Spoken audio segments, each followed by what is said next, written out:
काचे हतोहर उमर डीजे कंचन राज मुजफ्फरपुर शेखपुरा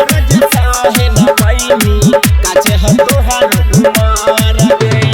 दुवर पातर जुलिया हाको तो शरीरिया कैसे तू रहमी पियावा के भिरिया कैसे तू रहमी पियावा के भिरिया दुवर पातरिया हाको तो शरीरिया कैसे तू रहमी पियावा के भिरिया हमरा त लागा बड़ी डर गे हमरा त लागा बड़ी डर गे पियावा के लोडा रोज साहे न पैनी काचे हतोहर उमर गे पियावा के डोजा रोज साहे न पैनी काचे हतोहर उमर गे काचे हतोहर उमर गे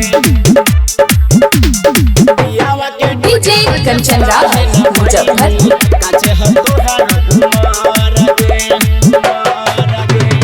अभी तोरा भेलौ 16 के उमिरिया काहे खाती करही एतना फिक्रिया काहे खाती करही एतना फिक्रिया अभी तोरा भेलौ 16 के उमिरिया काहे खाती करही एतना फिक्रिया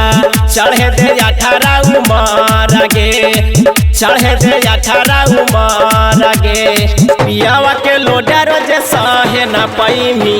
काचे हतोहर उमर गे पियावा के लोडा रोज साहे न पैमी काचे हतोहर उमर गे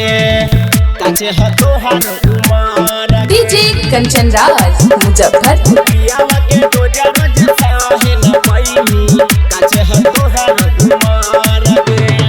राइटर लालू जी के मान जो न बतिया हौड़ी का जलिया हाको तो संगतिया हौड़ी का जलिया हाको तो संगतिया गायक अनुज के मानी जो न बतिया छौड़ी का जलिया हाको तो संगतिया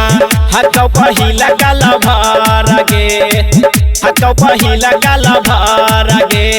पियावा के लोडा रोज साहे न पैमी काचे हतोहर उमर गे पियावा के लोडा रोज साहे न पैमी काचे हतोहर उमर गे।